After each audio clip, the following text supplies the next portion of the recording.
Hello and welcome to Byju's IAS. First up, an important announcement. Just like last year, this year too, we will have a free crash course on our YouTube channel for those appearing for Prelims 2021. So Target Prelims 2021 free crash course will start September 4. So subscribe to our YouTube channel so that you don't miss any of these live lectures. And how can we know whether you are liking these initiatives, whether you were eagerly looking forward to this crash course? Like this video and let us know in the comment section below. So let's get started with our daily quiz and look at question number 1. The grouping extended troika is seen in news in which of the following context? What is the context? This is today's Indian Express newspaper. Mr. C. Rajamohan talks about the Afghanistan problem. The year was 2019. At the behest of Russia, at the initiative of Moscow, a troika of United States, Russia and China. This troika was established. Why? To try and provide for a political settlement in Afghanistan, because United States is now fully exiting Afghanistan. The objective was to have this initiative so that there can be peace between Afghanistan government and the Taliban. Later on, Pakistan was also extended to this troika because of its clout over Taliban. And now the Indian Express column says that Gulf countries are playing a very important role in shaping geopolitics in Afghanistan. So in this extended troika, now we see Qatar has also been included. So extended troika is seen in the news in the context of Afghanistan peace process. So B is the right answer. Now let's look at question number 2. Consider the following statements. Number 1, the territorial sea extends seaward up to 12 nautical miles from its baselines and includes not only the surface but also the airspace. Number 2, only civilian foreign ships are allowed innocent passage through the territorial waters.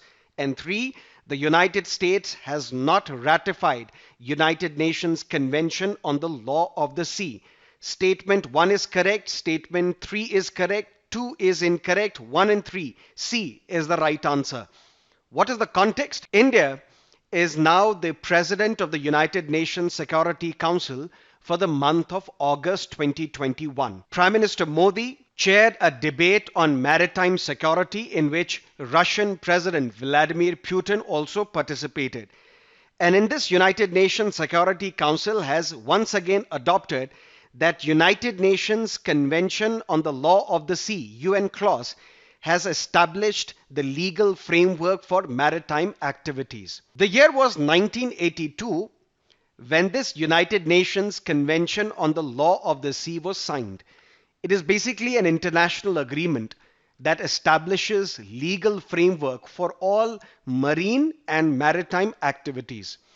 Important detail for your prelims examination is that this convention entered into force in the year 1994. Now, when it comes to maritime boundaries, we follow a simple principle.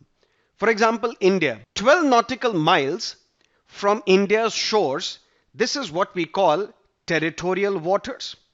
And in these territorial waters, Indian laws are enforced, which means the territorial sea, the territory of India, extends up to 12 nautical miles from the shore of India. It not only includes the surface but as well as the airspace too. So from the baseline till 12 nautical miles, this is what we call territorial sea, and in this territorial sea, Indian laws are enforced. Next 24 nautical miles, this is what we call contiguous zone. And the next 200 nautical mile is what we call exclusive economic zone. In this exclusive economic zone, Indian laws are not enforced. They're not applicable, but India has the exclusive right to exploit the resources that are found within this exclusive economic zone. Resources such as fisheries, resources such as oil and natural gas and other resources. If you recall, in April this year, United States announced that a warship of theirs named John Paul Jones, this had sailed 130 nautical miles west of the Lakshadweep Islands. 130 nautical miles, that means it is within the exclusive economic zone of India, and that too without informing India. So United States seems to be violating this UN clause. And why is that the case? Because United States has not ratified this convention. And sometimes United States is entering into this exclusive economic zone, sometimes in this contagious zone as well, and sometimes in these territorial waters as well. And United States calls this freedom of navigation operations. Freedom of navigation operations. But can any ship, whether it is a warship or it is a civilian ship, can any warship or civilian ship enter or come into the territorial waters within 12 nautical miles of a country? Yes, they can come, and that is what we call innocent passage. But the condition is that this innocent passage should not be detrimental to the peace, to the security of a nation. And you can sail through this without turning your weapons related sensors. To summarize, from the baseline till 12 nautical miles, this is Indian territory. This is the territorial extent of India, which means India's territory extends beyond the land as well, up to 12 nautical miles. From these 12 nautical miles, for another 24 nautical miles, this is what we call the contagious zone.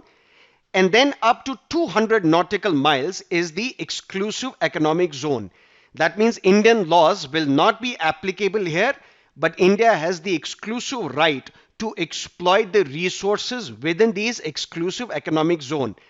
Does that mean a ship, whether it's a warship or it's a civilian ship, it cannot enter into the territorial waters?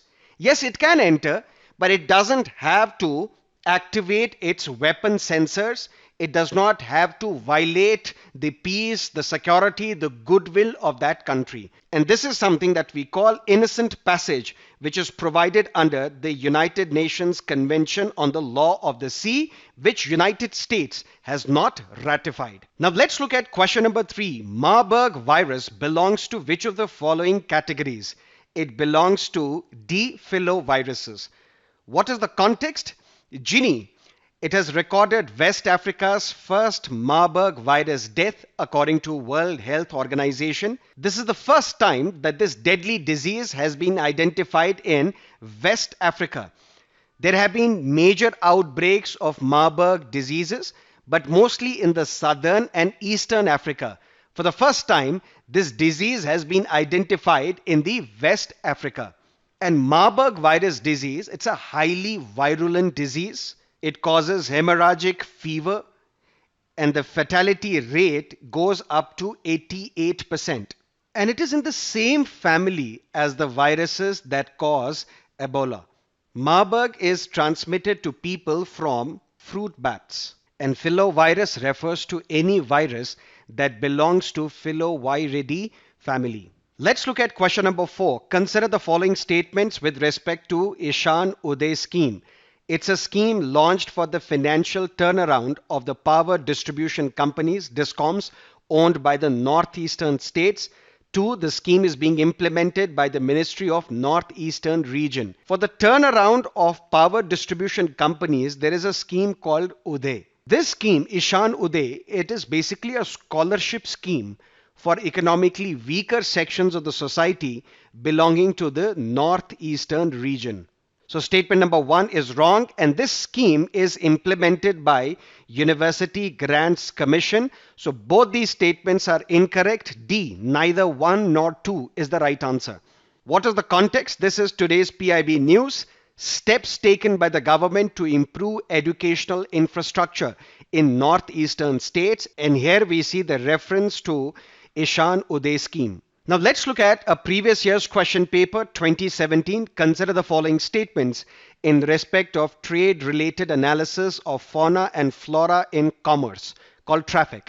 TRAFFIC is a bureau under United Nations Environment Program. No, it's basically a non-governmental organization which is working globally on the trade of wild animals and plants together with WWF, which is Worldwide Fund for Nature, and IUCN. And the mission of traffic is to ensure that trade in wild plants and animals is not a threat to the conservation of nature. So B2 only is the right answer.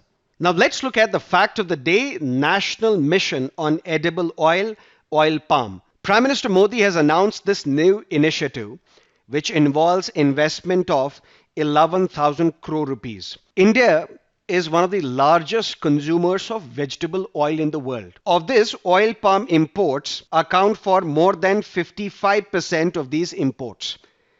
Under this scheme, oil palm farmers, they will be provided financial assistance, and mostly northeastern states as well as Andaman and Nicobar Islands will be the focus areas. Why? Because in these areas, the climatic conditions are conducive for oil palm production. If you look at oil palm, it grows best in areas where the mean maximum temperature is in the range of 30 to 32 degrees Celsius, at least 5 hours of sunlight every day. Oil palm is basically a humid crop. That means it requires a well-distributed rainfall. However, it can tolerate, these facts are very important, it can tolerate 2 to 4 months of dry spell as well. Which are the best suited soils for oil palm? Best suited soils are these well-drained alluvial soils, soils which are rich in organic matter, and where we have at least 1 meter depth of soil is required. So this is related to National Mission on Edible Oil, Oil Palm. That is it from our daily quiz. Thank you for being with us. Have a great day.